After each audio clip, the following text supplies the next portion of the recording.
हम कई लोगों के लिए कहते हैं ना कि ये बहुत सुलझे हुए हैं, और कई लोगों के लिए कहते हैं कि ये बहुत उलझे हुए हैं। असल में हर वो इंसान उलझा हुआ है जिसे क्लैरिटी नहीं है, और हर वो इंसान सुलझा हुआ है जिसे क्लैरिटी है।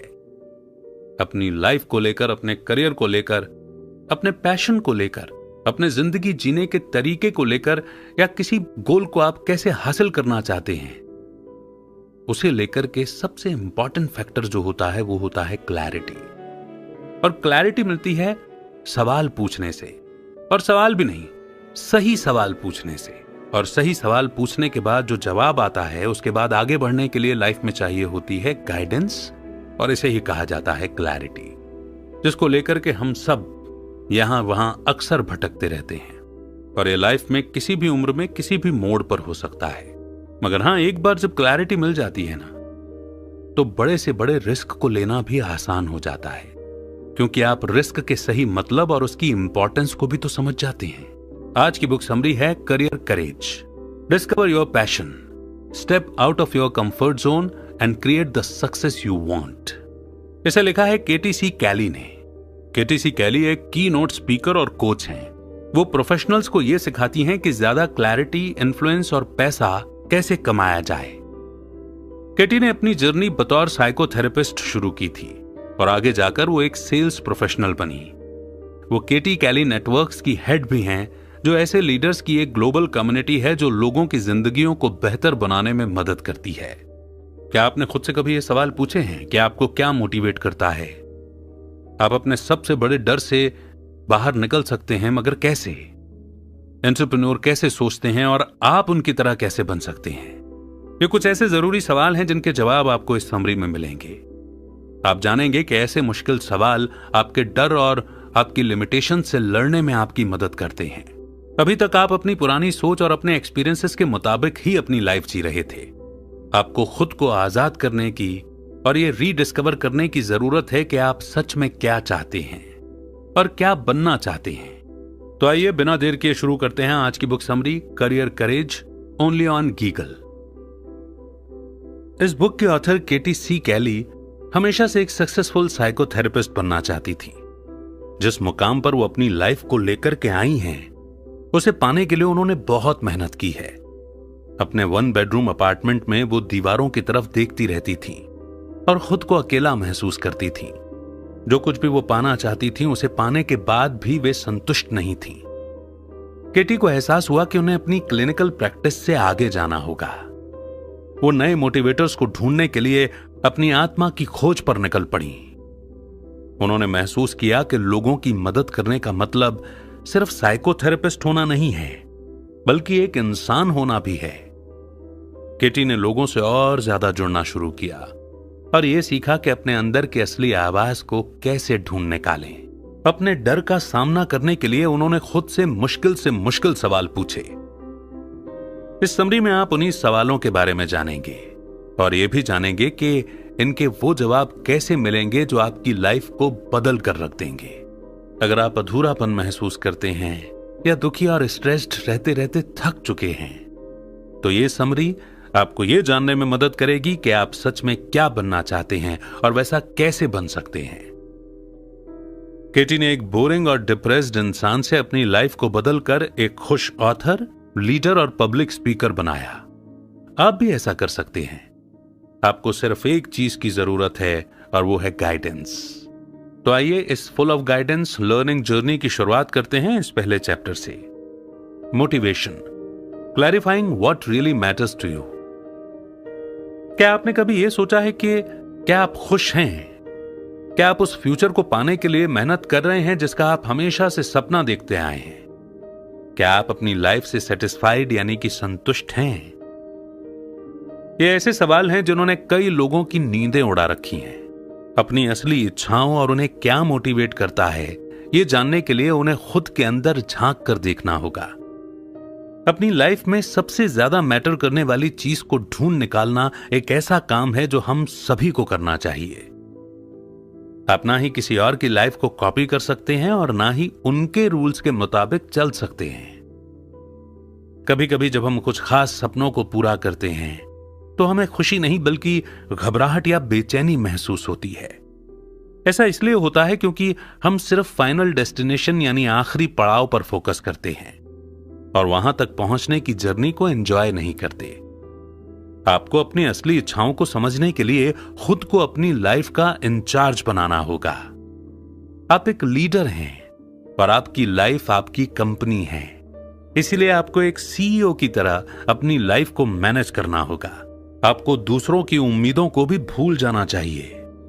इस बारे में सोचिए कि आप सच में क्या चाहते हैं और ऐसा फैसला लें जो आपको उस भविष्य की ओर ले जाए जिसके आप हकदार हैं। साइमन सिनेक गोल्डन सर्कल के क्रिएटर हैं, जो एक ऐसा डायग्राम है जिसे 3 सर्कल्स को जोड़कर बनाया गया है।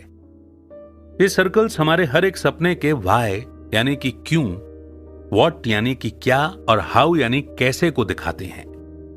इस प्रोसेस का सबसे जरूरी हिस्सा है व्हाई को जानना।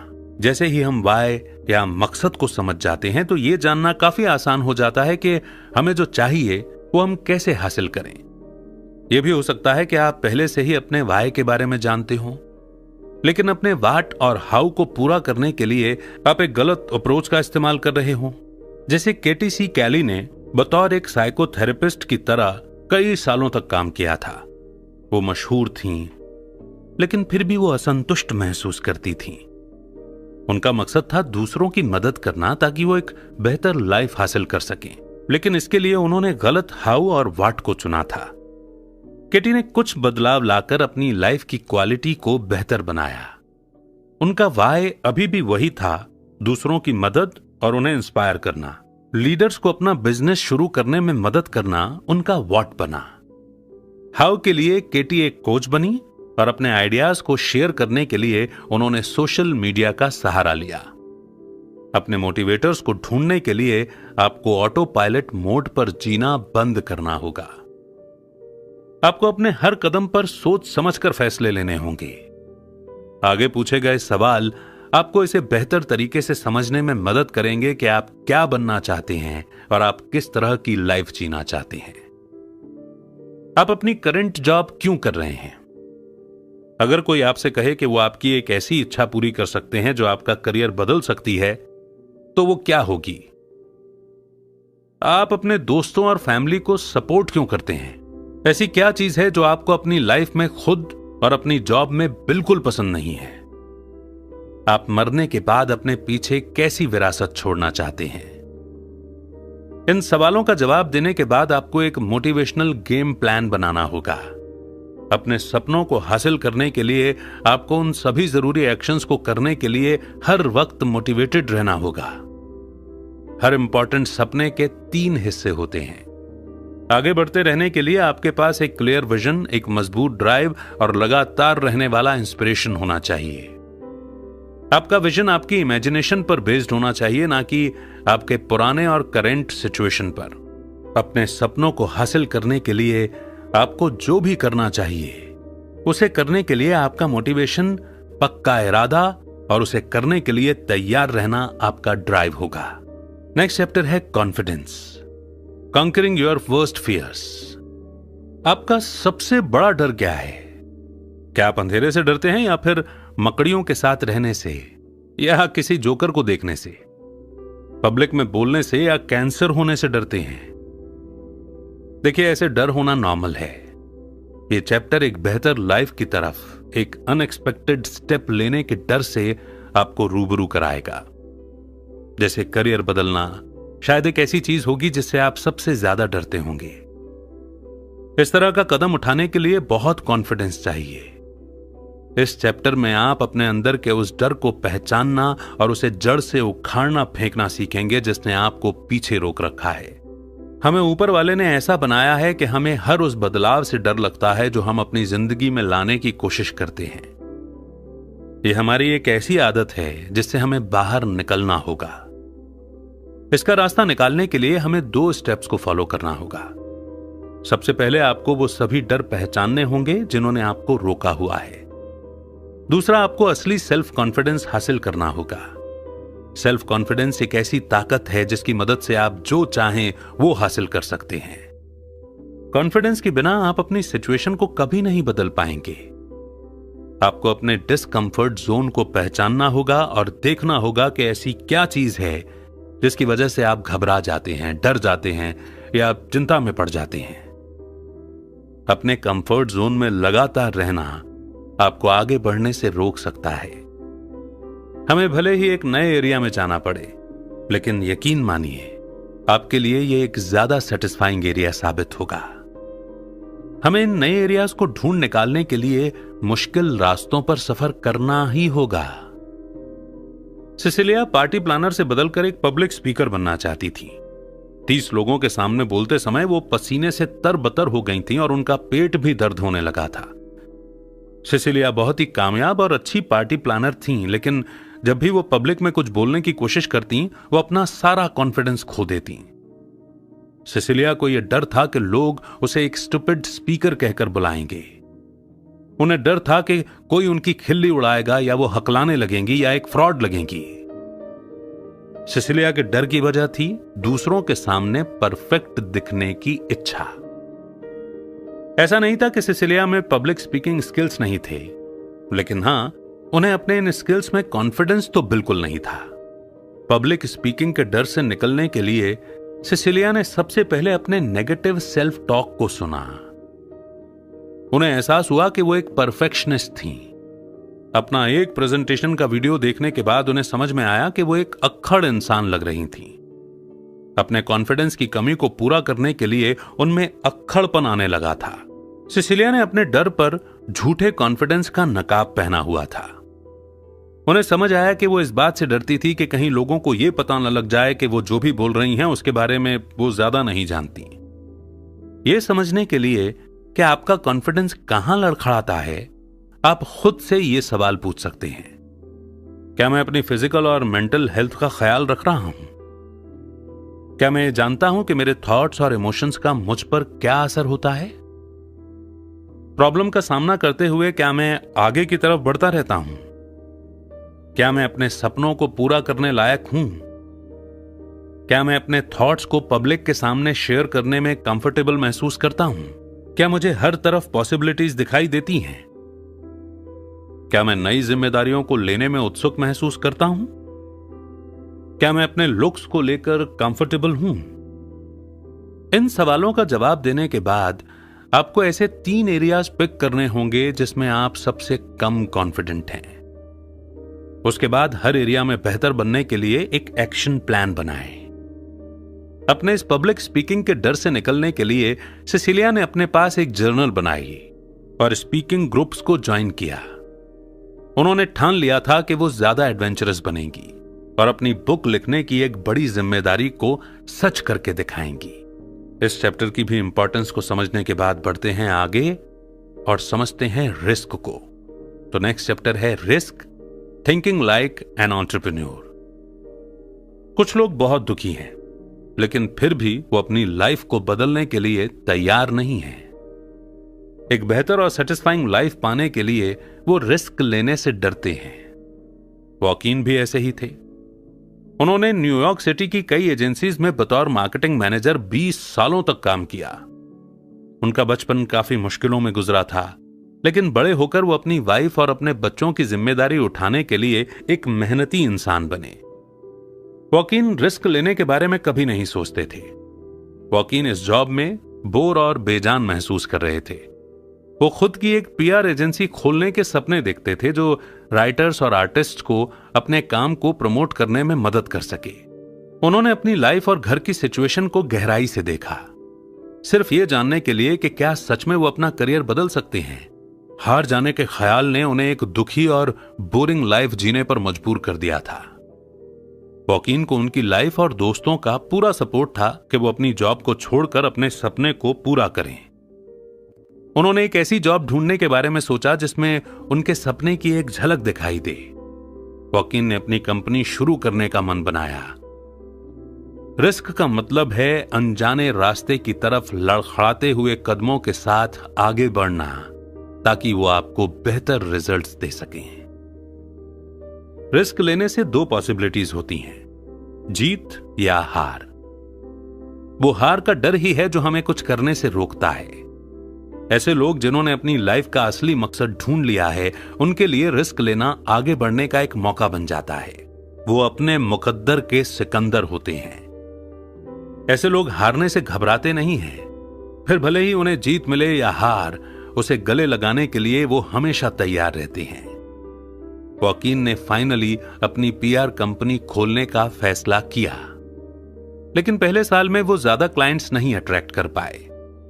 हार मानने के बजाय घाटे को पूरा करने के लिए उन्होंने अपनी सारी सेविंग्स लगा दी, यहां तक कि एक दूसरी जॉब करने का भी फैसला किया। 9 महीनों के बाद वॉकिन अपनी कंपनी को फुल टाइम सपोर्ट करने लगे। अब वो इतना पैसा कमाने लगे थे कि कंपनी के खर्चे पूरे कर सकें और म्यूजिशियंस और राइटर्स की मदद करने वाली इस कंपनी को अच्छे से चला सकें।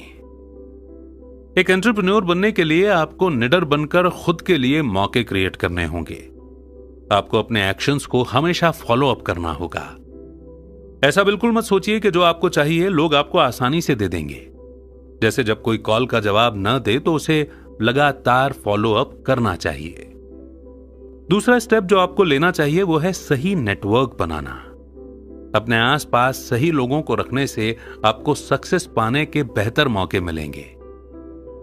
अगर आप रिस्क उठाने के साथ अपना रिलेशनशिप समझना चाहते हैं तो खुद से यह सवाल कीजिए कि क्या मेरे पेरेंट्स ने कोई रिस्क लिया था? क्या मैंने खुद कोई रिस्क लिया है? इन रिस्क्स का क्या रिजल्ट निकला था? जब कोई मेरा जान पहचान वाला बड़ा रिस्क लेता है तो इस बारे में मेरी सोच क्या होती है? क्या मुझे डर लगता है या जलन महसूस होती है? मुझे किस तरह के एंटरप्रेन्योर पसंद हैं? वो कौन से रिस्क टेकर्स हैं जो मुझे इंस्पायर करते हैं? जब मैं खुद को एक बड़ा रिस्क लेते हुए देखता हूं तो मुझे क्या महसूस होता है? क्या मुझे डर लगता है या मैं एक्साइटेड रहता हूं? ऐसी कौन सी चीजें हैं जिन्हें मैं खो सकता हूं और ऐसी क्या चीजें हैं जो मेरे साथ हमेशा रहेंगी? जब मुझे लगता है कि मुझे रिस्क लेना चाहिए लेकिन मैं नहीं लेता तो मैं कैसा महसूस करता हूं? क्या होता अगर मैं वो रिस्क लेता जो मैंने नहीं लिया? एक बड़ा रिस्क लेने के क्या क्या बड़े नतीजे हो सकते हैं? इससे मेरी वर्क और पर्सनल लाइफ कैसे बदलेगी? क्या मुझे रिस्क लेने के पहले ऐसा महसूस होता है कि मेरी लाइफ मेरे खिलाफ चल रही है? अगर मैं जानता कि मेरी लाइफ मेरे हिसाब से चल रही है तो मैं क्या बदलता? इन सवालों का जवाब देने के बाद उन्हें उनकी इंपॉर्टेंस के हिसाब से ऑर्डर में लाएं। इसके बाद ऐसी 3 प्रॉब्लम्स को पिक करें जिन पर आपको तुरंत ध्यान देने की जरूरत है। हर प्रॉब्लम के लिए एक एंटरप्रेन्योर की तरह सोचें और उससे निकलने के लिए एक एक्शन प्लान बनाएं। इन सवालों का जवाब देने के बाद वॉकिन को एक दिलचस्प बात याद आई। जब वो 12 साल के थे तो उनके पिता ने खुद का आर्किटेक्ट का काम बंद करके शहर में एक बड़ी कंपनी को ज्वाइन कर लिया था। कुछ समय काम करने के बाद उस कंपनी पर करप्शन और लो स्टैंडर्ड के मटेरियल इस्तेमाल करने का आरोप लगाया गया था। वॉकिन के पिता ने कुछ नहीं किया था, लेकिन इससे उनकी रेपुटेशन बर्बाद हो गई थी। इसी वजह से वॉकिन के पिता को कम पैसे वाली जॉब भी करनी पड़ी। उनके पिता की इस गलती की वजह से उनकी फैमिली को बहुत तकलीफों का सामना करना पड़ा। जब भी वॉकिन एक बड़ा रिस्क लेने के बारे में सोचते हैं तो वो अपने पिता के एक्सपीरियंस की वजह से एक तरह का डर महसूस करते हैं। इस प्रॉब्लम से निकलने के लिए वॉकिन ने उन जाने माने नामों को ढूंढा जिन्होंने अनएक्सपेक्टेड रिस्क लेकर बड़ी सक्सेस हासिल की थी। अगर आप पहले दिए गए सवालों से जुड़ी हर प्रॉब्लम को सॉल्व कर लेते हैं तो रिस्क लेने से आपका रिश्ता बदल जाएगा। आप डरने के बजाय अपने जीवन को बदलने के लिए और ज्यादा एक्साइटेड रहेंगे। मोटिवेशन, कॉन्फिडेंस और रिस्क की इंपॉर्टेंस को समझने के बाद और उनसे जुड़े महत्वपूर्ण सवालों को समझने के बाद बढ़ते हैं आगे नेक्स्ट चैप्टर की ओर, which is character, linking who you are and what you do to how you relate to people. आपका कैरेक्टर इस बात से पता लगता है कि दूसरे लोग आपको किस तरह देखते हैं। इसमें आपकी पर्सनैलिटी, एक्शन और दूसरों के साथ आपका रिलेशनशिप शामिल है। कैरेक्टर की तुलना में पर्सनैलिटी ज्यादा सब्जेक्टिव होती है, यानी ये हर किसी के लिए अलग अलग हो सकती है। आपके नेटवर्क पर ज्यादा ध्यान न देते हुए आपकी पर्सनैलिटी ये बताती है कि आप कौन हैं। कैरेक्टर वो होता है जिससे पता चलता है कि लोग आपको कैसे देखते हैं। अच्छे कैरेक्टर की सबसे बड़ी खासियत होती है ट्रांसपेरेंट होना, विश्वास के लायक होना और वफादारी। जब लोग आप पर भरोसा करते हैं तो वो आपको सक्सेस पाने में भी मदद करते हैं। आपको भरोसेमंद बनना सीखना होगा। भरोसेमंद होना एक ऐसी चीज है जो आप अपने एक्शन से साबित कर सकते हैं। दूसरों को सिर्फ ये कहकर के वो आप पर भरोसा कर सकते हैं, आप उनसे भरोसे की उम्मीद नहीं कर सकते। एक भरोसेमंद रिलेशनशिप में काम करने से सब कुछ बेहतर होने लगता है। एक ग्रुप ज्यादा क्रिएटिव बन जाता है और वो बेहतर रिजल्ट्स हासिल करता है। दूसरों का भरोसा जीतने के लिए इमोशनल इंटेलिजेंस का होना बहुत जरूरी है। इसमें motivation, self awareness, self discipline, socialise करना और हमदर्दी शामिल है। इस चैप्टर में हम नेटवर्किंग और एम्पैथी यानी कि हमदर्दी पर फोकस करेंगे। सक्सेसफुल लीडर्स का इमोशनल इंटेलिजेंस काफी हाई होता है। उन्हें उन लोगों की रिस्पेक्ट कमाने की जरूरत होती है जिनके लिए वो जिम्मेदार होते हैं। किसी को आपकी नॉलेज की चिंता नहीं है जब तक आप उन्हें यह नहीं दिखाते कि आप उनकी कितनी परवाह करते हैं। सच बड़ा सिंपल सा है कि लोग उन्हीं की परवाह करते हैं जो उनकी परवाह करते हैं। बेहतर कैरेक्टर बनाने के लिए ट्रांसपेरेंसी का होना दूसरा जरूरी गुण है। यह बताता है कि आप खुद के और दूसरों के साथ कितने ईमानदार हैं। अपनी पर्सनालिटी से जुड़े कुछ ऐसे एडजेक्टिव या खासियत चुनें जिन्हें आप पॉजिटिव मानते हैं। फिर अपने एक दोस्त से भी कहें कि वो आपको डिस्क्राइब करने के लिए एडजेक्टिव्स चुने। ऐसा करने से आपको यह जानने में मदद मिलेगी कि लोग आपको वैसे ही देखते हैं जैसे आप हैं या नहीं। एक अच्छे कैरेक्टर का आखिरी गुण है लॉयल्टी यानी कि वफादारी। इसका मतलब है अपने आसपास ऐसे लोगों को रखना जो आपको हर हालत में सपोर्ट करेंगे, चाहे कुछ भी हो जाए। यही वो लोग होंगे जो आपके अच्छे बुरे वक्त में आपके साथ खड़े रहेंगे। वफादारी का होना दोनों तरफ से काम करता है। अगर आप चाहते हैं कि आपके आसपास वफादार दोस्त हों तो आपके दोस्त भी चाहते हैं कि आप उनके साथ भी हमेशा वफादार रहें। मार्था एक आईटी प्रोफेशनल हैं जिनकी एनालिटिकल स्किल्स बहुत कमाल की है। जब भी उनके कलीग्स उनके आसपास रहते वो हमेशा अपनी टेक्निकल परफॉर्मेंस से उन्हें इंप्रेस करने की कोशिश करती। वो खुद के लिए बड़ा प्रमोशन एक्सपेक्ट कर रही थीं। उनके काम में इतना अच्छा होने के बावजूद मार्था को सोशलाइजिंग स्किल्स में हमेशा कम स्कोर मिलता था। जब उनके बॉस ने उनसे यह कहा कि उन्हें अपने कलीग्स के साथ बेहतर रिलेशनशिप्स बनाने की जरूरत है तो वो हैरान रह गईं। मार्था को तो ऐसा लगता था कि हर कोई उन्हें पसंद करता था। उनके बॉस ने बताया कि टेक्निकल प्रॉब्लम को सॉल्व करने की उनकी एबिलिटी में सभी को विश्वास था। उनके कलीग्स मानते थे कि वो बहुत एम्बिशियस हैं और अपनी सक्सेस के अलावा उन्हें किसी और की परवाह नहीं है। उन्होंने उनका प्रमोशन इसलिए रिजेक्ट कर दिया था क्योंकि अगर उन्हें कोई बेहतर जॉब का ऑफर मिल जाता तो उन्हें इस बात पर विश्वास नहीं था कि वो उस कंपनी में टिकी रहती। जब मार्था ने अपनी प्रॉब्लम का सॉल्यूशन ढूंढने की कोशिश की तो उन्हें एहसास हुआ कि उनके शर्मीलेपन ने उन्हें खुद को स्ट्रिक्ट दिखाने पर मजबूर किया था। उन्होंने फैसला किया कि वो और ज्यादा रिलैक्स रहेंगी और अपने कलीग से उनकी पसंद नापसंद के बारे में पूछेंगी।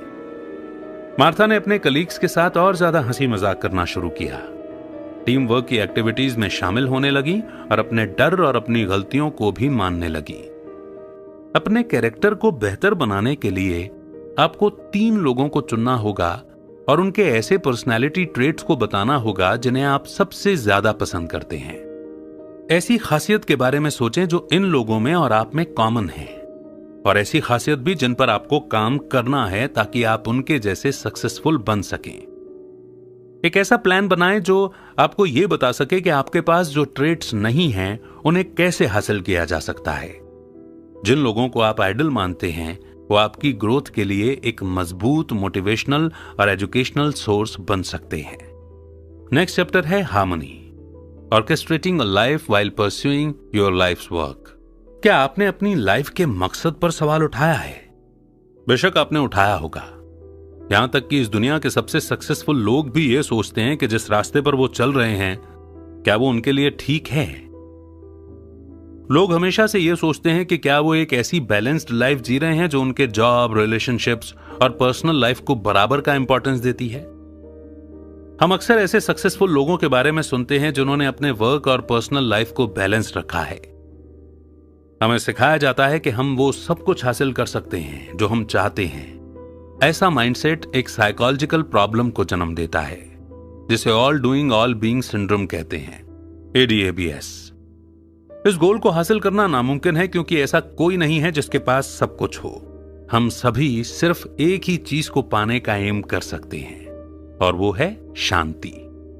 हमें यह मानना होगा कि किसी एक चीज को पाने के लिए हमें दूसरी चीज को सैक्रिफाइस करना होगा।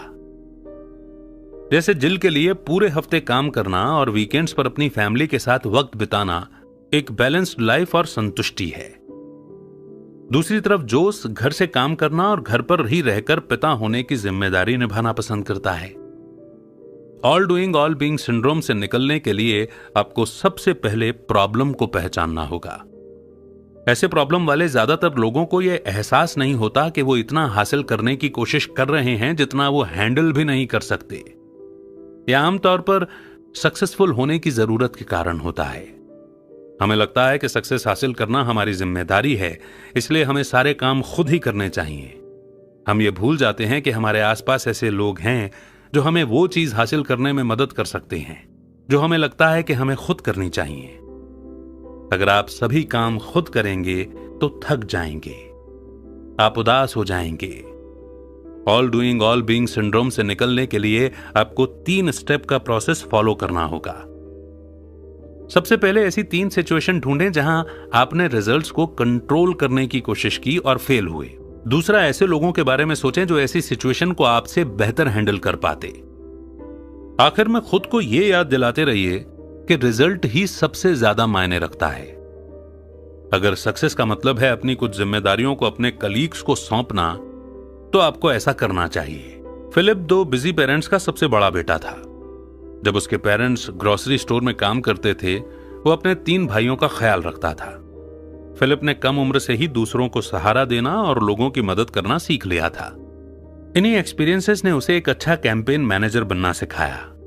उसके सभी क्लाइंट्स को यह विश्वास रहता था कि वो उनके लिए अच्छा काम करेगा, क्योंकि वो अपने काम से बहुत प्यार करता था। लंबे वक्त तक काम करने और दूसरों की मदद करने के बाद फिलिप ने एक अलग रास्ता चुना। उसने एमबीए करने के बाद एक यूनिवर्सिटी में पढ़ाने का फैसला किया, जिस बात से सभी हैरान थे। ऐसा पहली बार था जब फिलिप ने दूसरों की जरूरतों से पहले अपनी जरूरत के बारे में सोचा था। उसने अपनी जॉब नहीं छोड़ी। फिलिप ने दूसरों के लिए कैंपेन करना कम कर दिया और अपनी डिग्री हासिल करने के लिए रात को पढ़ने लगा। फिलिप के हिसाब से वो एक बैलेंस्ड लाइफ जी रहा था। उसे दूसरों की मदद करने से शांति मिलती थी, लेकिन उसे एहसास हुआ कि उसने खुद का इतना ख्याल रखा ही नहीं है जिससे उसे एनर्जी मिले और वो दूसरों पर फोकस कर सके। एक बेहतर केयर गिवर बनने के लिए उसे अपनी बैटरीज को रिचार्ज करना होगा। फिलिप इस गोल को एक ही तरीके से हासिल कर सकता था, और वो था अपने सपनों को पूरा करने के लिए टाइम निकालना। शुरुआत में फिलिप को अपने all doing all being syndrome से निकलने में काफी मुश्किल हुई, लेकिन जल्द ही उसे एहसास हुआ कि उसका कैंपेन बिजनेस खुद ब खुद आराम से चल सकता था।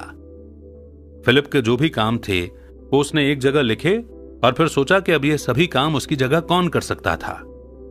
उसने चीजों को लेट गो करना और ज्यादा बैलेंस्ड लाइफ जीना सीख लिया था। अगर आप थकान या खोया हुआ महसूस कर रहे हैं तो अपनी प्रायोरिटीज के बारे में दोबारा सोचने के लिए वक्त निकालें। ऐसा क्या है जो आपकी लाइफ में शांति लाता है?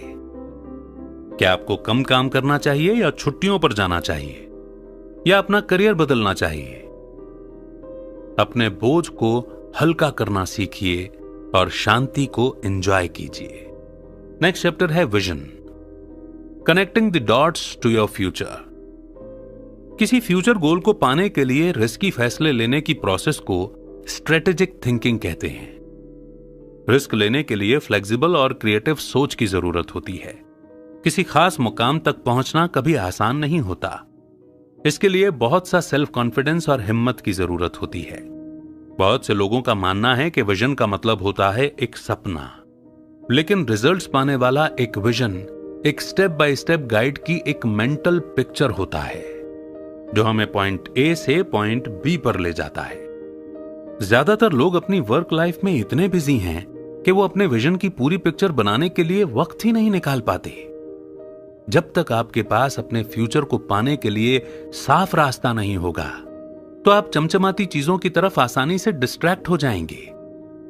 अपने फ्यूचर को और साफ साफ देखने के लिए आपको खुद से ये 9 सवाल पूछने चाहिए। मेरी लाइफ में मोटिवेशन क्या है? क्या मेरे पास अपने पूरे फ्यूचर का एक साफ विजन है? मैं किसकी मदद करूंगा? क्या मेरे पास एक अच्छा कम्युनिकेशन प्लान है? मेरे विजन को पाने के लिए किन टूल्स की जरूरत है? पॉइंट ए से पॉइंट बी तक जाने के लिए जो स्टेप्स चाहिए, क्या वो मुझे क्लियर तरीके से पता है? फेलियर और प्रॉब्लम्स आने पर क्या मेरे पास प्लान बी है? क्या फेलियर कुछ सीखने का एक मौका है? क्या मैं पेशेंट यानी कि धैर्यवान, कमिटेड और प्रोफेशनल हूं? इन सवालों का जवाब देते वक्त आपको आज से 40 साल के लॉन्ग टर्म गोल्स के बारे में सोचना चाहिए। याद रखिए, दूसरों की मदद करने पर फोकस करें और खुद को सपोर्ट देने के लिए सही टूल्स चुनें। कार्ला ने 4 साल की उम्र में ड्राइंग करना शुरू किया था। उसकी ड्राइंग ऐसी होती थी जैसे कि जीती जागती तस्वीर हो। वो बड़ी होकर एक सक्सेसफुल पेंटर बनी। कार्ला ब्रुकलिन में रहती थी, जहां दिन में वो म्यूजियम में काम करती और रात में पेंटिंग करना एंजॉय करती। एक पेंटिंग सेशन के दौरान कार्ला ने यह नोटिस किया कि उनके स्टूडियो की दीवारें खाली हैं। पर्दों की तरफ देखते हुए उन्हें एहसास हुआ कि ये खाली दीवारें और पर्दा एक बिगड़ा हुआ लुक दे रहे हैं। उनका स्टूडियो बेजान सा था। उस वक्त कार्ला ने अपनी खाली दीवारों को पेंट करने का और ऐसे पर्दे बनाने का सोचा जो उनके लिए वाटर कलर के प्रिंट जैसा लगे। इस आइडिया ने एक बड़े बिजनेस अपॉर्चुनिटी को जन्म दिया। कार्ला ने बिजनेस एडवाइस के लिए अपने एक दोस्त को कांटेक्ट किया और एक नई जर्नी की शुरुआत करने के लिए एक क्रेडिट यूनियन से पैसे भी उधार लिए। उन्होंने कई चैलेंजेस का सामना तो किया, लेकिन एक ऐसा बिजनेस खड़ा किया जो उनके वाटर कलर की पेंटिंग्स पर घर की बनी चीजों की कवरिंग बनाने का था। कार्ला एक स्ट्रेटेजिक थिंकर थी। जैसे ही उनके पास एक बेहतरीन आइडिया आता था तो वो उस विजन को पाने के लिए हर उस स्टेप के बारे में सोचती जो उसे पाने के लिए जरूरी था। कार्ला बिल्कुल नहीं हिचकिचाई और एक ऐसे फ्यूचर की तरफ चल पड़ी जिसके बारे में उनका मानना था कि वो इसकी हकदार थी। अपने टेक्सटाइल बिजनेस में सक्सेस पाने के बाद कार्ला ने अपने अगले स्टेप के बारे में सोचना शुरू कर दिया। जब भी आपके पास एक नया गोल होता है तो उसे पाने के लिए आपको एक साफ विजन बनाना चाहिए। इन स्टेप्स को डॉट्स की तरह सोचिए। जब आप सभी डॉट्स को जोड़ते हैं, आपके फ्यूचर की पिक्चर और ज्यादा साफ होने लगेगी। स्ट्रेटेजिक थिंकिंग बिल्कुल प्रैक्टिकल है। आपको इस सोच को पाने की जरूरत है जो आपको अपने सपनों तक ले जाएगी। नेक्स्ट चैप्टर है community. Design your powerful network. कुछ लोगों का मानना है कि मदद मांगना कमजोरी की निशानी है। उन्हें डर लगता है कि दूसरे लोग उन्हें कमजोर कहकर उन्हें क्रिटिसाइज करेंगे। यकीन मानिए, यह सोच गलत है, क्योंकि लोगों को एक दूसरे की मदद करना बहुत पसंद है। एक दूसरे से मदद मांगकर ही तो सोसाइटी चलती है। इस चैप्टर में आप ऐसे लोगों का एक मजबूत नेटवर्क बनाना सीखेंगे जो आपको ज्यादा सक्सेसफुल प्रोफेशनल और पर्सनल लाइफ पाने में मदद करेगा। नेटवर्किंग में सिर्फ बिजनेस ही शामिल नहीं होता। इसके जरिए आप अपनी फैमिली और अपने दोस्तों से ज्यादा बेहतर रिश्ते बना सकते हैं। एक ऐसे शहर में रहने के बारे में सोचिए जहां आपके आसपास के लोग आपके आइडियाज और सपनों को सपोर्ट करते हों। आपको सुरक्षित और मजबूत महसूस होगा। आपको एक ऐसा मकसद मिलेगा जो मटेरियल गोल्स को हासिल करने से कहीं ऊपर होगा। अगर आप अपनी लाइफ में और ज्यादा मीनिंग जोड़ना चाहते हैं तो बेहतर दोस्त बनाएं, सोशल ग्रुप से जुड़ें, थोड़ी चैरिटी करें, ऐसी चीजों से जुड़ें जो पैसे से ज्यादा मायने रखती है। जब भी आप एक नए नेटवर्क से जुड़ना चाहते हैं, खुद से पूछिए कि आप किस तरह की कम्युनिटी का हिस्सा बनना चाहते हैं। ऐसे 3 फायदे बताइए जो आप इस कम्युनिटी को दे सकते हैं। इसके बाद यह भी सोचिए कि यह कम्युनिटी आपको बदले में कैसे मदद कर सकती है। अपनी लोकल कम्युनिटीज को ढूंढने से शुरुआत कीजिए। ऐसे लोग ढूंढिए जिनके इंटरेस्ट आपसे मैच करते हों। इसके बाद अपने नेटवर्क को बढ़ाइए। अलग अलग शहर, देश और कॉन्टिनेंट में आपको नई कम्युनिटीज मिल सकती हैं। जब आप अपनी नई कम्युनिटी की मदद करने के तरीके ढूंढ रहे हों तो छोटे छोटे स्टेप्स लेने के बारे में सोचें। आपका पहला गोल कुछ नए दोस्त बनाने जैसा सिंपल हो सकता है। इसके बाद अपने टैलेंट को शेयर करने या कम्युनिटी में नए मेंबर्स लाने जैसे बड़े गोल्स के बारे में सोचें। इन सवालों के जवाब आपको जानने में मदद करेंगे कि आप नेटवर्किंग में अच्छे हैं या नहीं। क्या मेरी कम्युनिटी की डेफिनेशन का स्कोप बड़ा है? क्या मैं लोगों के लिए बहुत कुछ कर पा रहा हूं? क्या मेरी कम्युनिटी मेरी मदद कर रही है? अगर मैं अपनी कम्युनिटी में ज्यादा पार्टिसिपेट करता हूं तो क्या मैं अपनी कम्युनिटी की ज्यादा मदद कर पाऊंगा? अगर मैं अपनी कम्युनिटी में ज्यादा शामिल होने लगता हूं तो क्या मेरी कम्युनिटी मेरा भी ज्यादा साथ देगी? क्या मुझे अपनी कम्युनिटी बदलनी चाहिए या एक नई कम्युनिटी शुरू करनी चाहिए?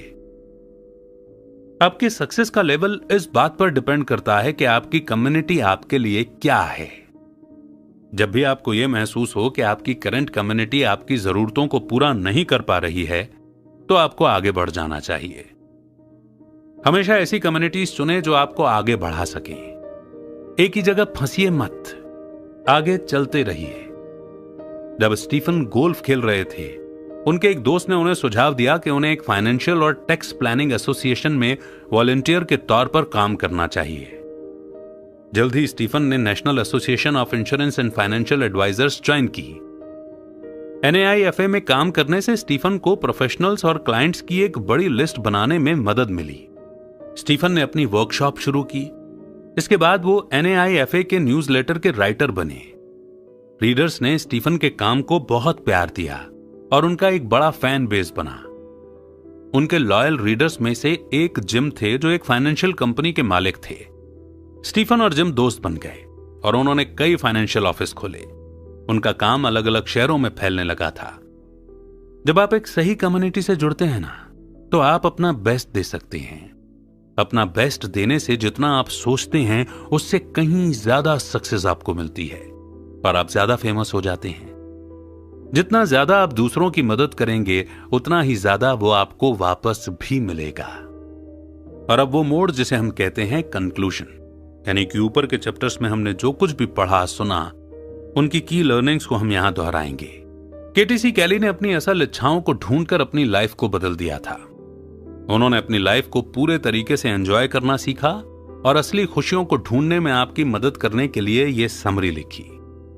सेल्फ डिस्कवरी यानी खुद को जानने की इस जर्नी में उन्होंने जो कुछ भी सीखा वो उन्होंने समरी के लेसन्स में शेयर किया है।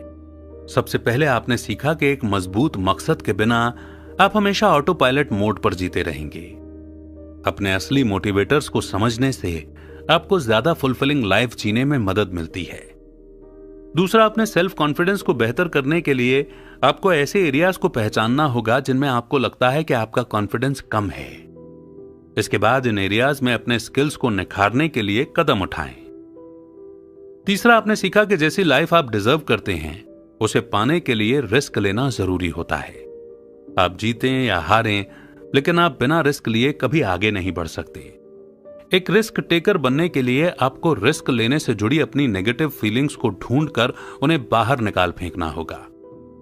चौथा, आपने सीखा कि अच्छे कैरेक्टर में भरोसा, ट्रांसपेरेंसी और वफादारी शामिल है। पांचवा, आपने सीखा कि आप अकेले ही सब कुछ हासिल नहीं कर सकते। अगर आप सभी चीजों को कंट्रोल करने की कोशिश करेंगे तो आपको इसमें कोई मजा, एनर्जी या मोटिवेशन नहीं मिलेगा। थकावट से बचने के लिए ऐसी चीज के बारे में सोचिए जो आपकी लाइफ को और बैलेंस्ड बनाती है। छठा, आपने अपनी लाइफ को डॉट्स के ग्रुप की तरह सोचना सीखा। हर एक डॉट आपको अपने विजन को हासिल करने के एक और कदम पास लाता है। स्ट्रेटेजिकली सोचने से आपको फ्लेक्सिबल प्लान्स बनाने में मदद मिलती है, जिससे रिस्क लेना आसान हो जाता है। आखिर में आपने फंक्शनल नेटवर्क से जुड़ने की इंपॉर्टेंस को जाना। जब आप एक कम्युनिटी के वैल्यूएबल मेंबर बन जाते हैं तो आप अपना बेस्ट दे सकते हैं। कम्युनिटीज आपको अपनी लिमिटेशन से आगे निकलने के लिए पुश करते हैं ताकि आप अपनी कमजोरियों को हरा सकें। ये लेसन्स आपको एक सच्ची लाइफ जीने में मदद करेंगे।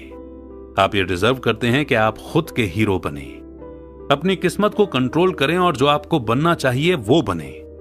दूसरों के रूल्स के मुताबिक जीना बंद करें और अपने मोटिवेशन, कॉन्फिडेंस और लाइफ के विजन को रीडिस्कवर करें। तो इसी मोड़ पर यह समरी यहीं पर समाप्त होती है और ये उम्मीद करते हैं हम कि आपको ये समरी बहुत पसंद आई होगी, क्योंकि क्लैरिटी की हर मोड़ पर हर एक को बहुत जरूरत होती है। तो इस समरी को बार बार पढ़ें, इसकी लर्निंग को अपनी लाइफ में प्रैक्टिकली इंप्लीमेंट करें। वो सवाल जो हर एक चैप्टर में दिए गए हैं उन्हें एक कागज पर लिखें और बार बार तब तक अपने आप से पूछते रहें जब तक उस सवाल का सही जवाब नहीं मिल जाता। अपनी जिंदगी को अपने हिसाब से जीने में कई बार वक्त लग जाता है, मगर फिर भी अपने मुताबिक जीना ही सफल जिंदगी जीना कहलाता है। आप सक्सेसफुल हों, सेटिस्फाइड हों यही हमारी दुआएं और शुभकामनाएं हैं।